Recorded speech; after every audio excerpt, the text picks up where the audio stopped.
Alors, quand tout le monde aura un verre, on va le lever. Ah ben, Jean n'a pas de verre. Ah ben, bon, c'est les verres, sinon il n'y aura plus rien. Merci. Vous prenez les photos.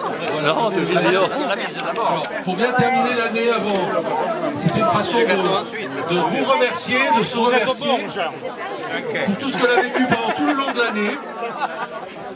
Il y a à peu près, depuis le mois d'avril, on a eu 10 grandes célébrations, toutes différentes les unes des autres.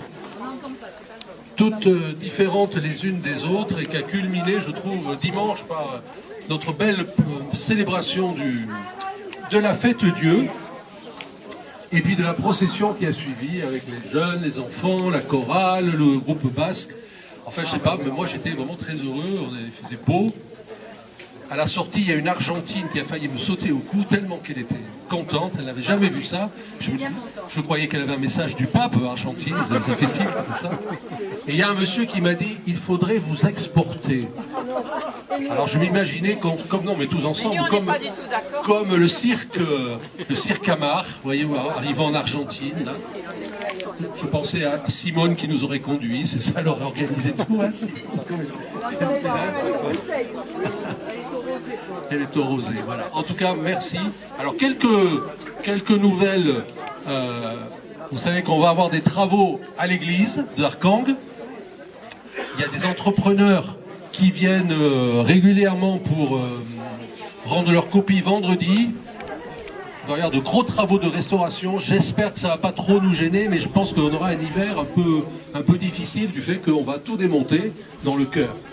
J'ai demandé, je vais plaider pour qu'on puisse au moins avoir le chapiteau, oui, au milieu, là, c'est ça, le cirque, quoi, qui va commencer. Bon, alors c'est ça, dans les travaux. Ensuite, j'ai vu un maçon qui va sûrement aussi commencer les travaux de la salle d'extension du presbytère.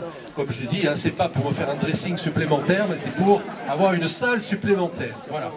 Nous aurons aussi des salles à Arbonne, donc ça va être une bonne nouvelle aussi, donc on va avoir un peu d'espace pour pouvoir se réunir, parce que des nouveautés, vous le savez, le catéchisme ne sera plus le mercredi matin. Merci aux catéchistes, là, levez la main, là, les catéchistes, voilà, elles sont là, elles ne sont pas toutes là.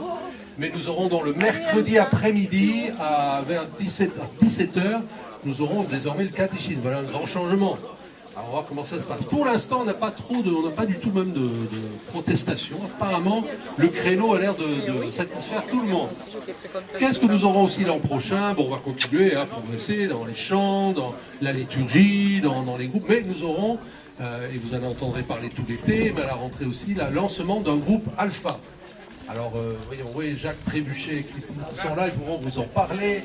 Ils sont vraiment ceux qui vont, avec d'autres d'ailleurs, d'ici de notre paroisse, vont accueillir, c'est sous forme de rencontre très amicale, très conviviale. Ça commence par un repas qui est offert, qui est très décoré. C'est pas du tout de la gastronomie pour vraiment partager quelque chose ensemble. Et ensuite, c'est un moyen de redécouvrir, d'approfondir sa foi. Ce ne sont pas des enseignements, mais c'est plutôt à base d'une présentation, des échanges entre soi pour que ça résonne en chacun de nous. Mais Jacques et Christine pourront vous en parler. Il y aura aussi des affiches. Fandango du Pays Basque, fandango simple et fantasque, pour te danser dans les bras d'un garçon, une fille ne dit jamais non. Tout le village est en fête, et tout le monde est poète. Chacun ce soir ne songe qu'à l'amour, la montagne flirte avec l'amour. Fandango, fandango, rythme tous les amours, et répète l'écho de Sarah Bilbao. C'est le chant des oiseaux, c'est le chant du ruisseau, c'est le chant de l'amour. Fandango.